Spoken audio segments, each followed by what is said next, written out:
Hello everybody, and welcome to another great adventure over here on RJB Wildlife. On this adventure, we are here at the St. Aguzu Safari Park, where I'm going to be updating you on the construction of Elephant Valley. And on top of that, another potentially very exciting development that is occurring here at the Safari Park. So if you're ready for another great adventure, let's go.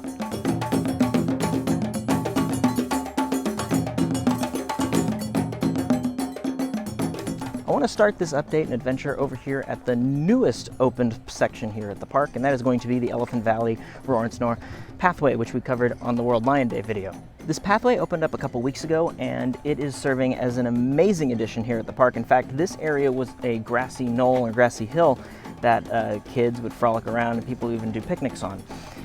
The biggest upgrade about this path is that it links up to the Watering Hole restaurant right across behind me here, and then it also takes you all the way up to the Roar and Snore restaurant. Another thing that's amazing about this project is that they are going above and beyond with the detailing here, specifically with some of the rock work and the fencing that goes along this path that leads up to the restrooms.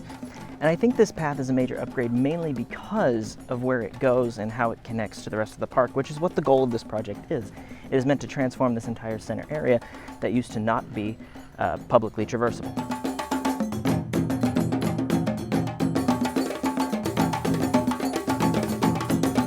One thing I want to point out is, like, surrounding the building on the other side of this fence by the new path is they are actually putting in some new trees for the pathway. Now these trees right here are going to welcome you into the new attraction from all different sides, and in fact this is probably going to be the access point to there. Now I want to talk about the building here for a second because the building has not gone through any extensive change. They're not putting the thatch roofing on the roof yet, and they have done a little bit of detailing on the side, or at least they're prepping for it. But in the pathway that goes from the service road to the actual restaurant, they have planted some new palms in that area, and as well have started to finish up that work around that path. So hopefully getting close to seeing this building a little bit nearer of a completion.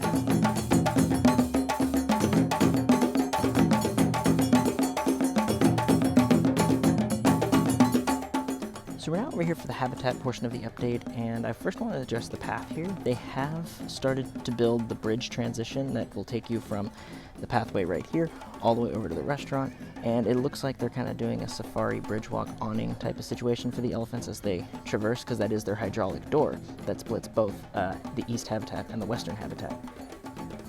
As far as the habitats are concerned, nothing much has changed with the eastern yard. The trees are still present in there, and that's about it. They're not really doing much. However, in the western habitat, they've started the process of creating some metal enrichment posts, which my guess is they're going to try and make those look naturalistic as possible. I don't know. Right now they kind of look a little bit like an eyesore, but they are intermittent with the new planters that they are putting in there. In fact, there are several new planters that they have put in since we've last updated this project. So really exciting updates as it pertains to the habitat. The detail, it looks exquisite, it looks amazing. And again, we're almost a year away from the opening and completion of this entire project.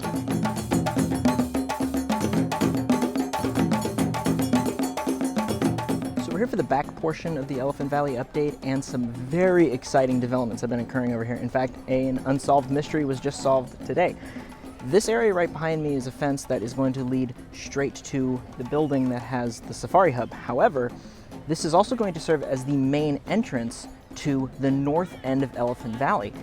In fact, we know that this is going to go to Elephant Valley because it follows the caravan route that's going to pick you up for your safari experience, and then it's going to come up right up to this bridge that they're building. Upon crossing that bridge, you will go right down that center path between the two elephant habitats, which is super exciting. So now we actually have an idea of the full layout of this project and how you're going to get in and out of this attraction. As for the behind the scenes portion of the west habitat, that has to be done and finished before they can even start working on the eastern yard. So full work on the eastern yard probably isn't going to start until early 2025, if not even later than that, just because this project still has some time to go for the back part. And once that's done, the elephants will fully transition there, and then they'll move over to working on the eastern yard.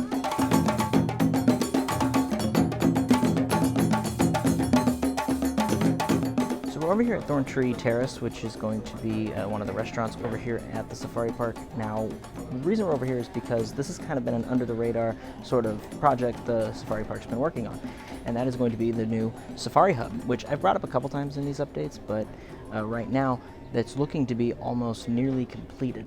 Granted, they're still going over a lot of the detailing for the project, but what you can see from across the binturong habitat at the Thorntree Terrace is they have put in a bunch of billboards and posters depicting the 8 conservation hubs that the San Diego Zoo Wildlife Alliance helps work with. And in that, you're going to be able to see all of those in that safari experience, or at least the majority of them.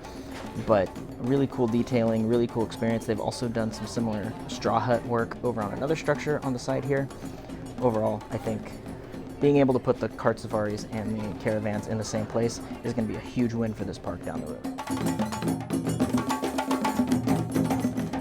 So a piece of exciting news going on here at the safari park is the fact that the petting corral has officially been boarded up and there is no more signage signifying that it is indeed the petting corral. In fact, all of the hoof stock that was in here for the petting corral is gone, which leads into some speculation and some rumors that I've been hearing and others have heard over the course of the last month or so. That is that the petting corral and the little nursery corral over here will be converted into wildlife habitat space. What wildlife that is, we don't know. If I had to guess, it would probably be either space for warthog or a red river hog. That would be my guess. There are other people that probably have more educated guesses than I do, but based on the size of the space and everything that it entails, that would be my guess.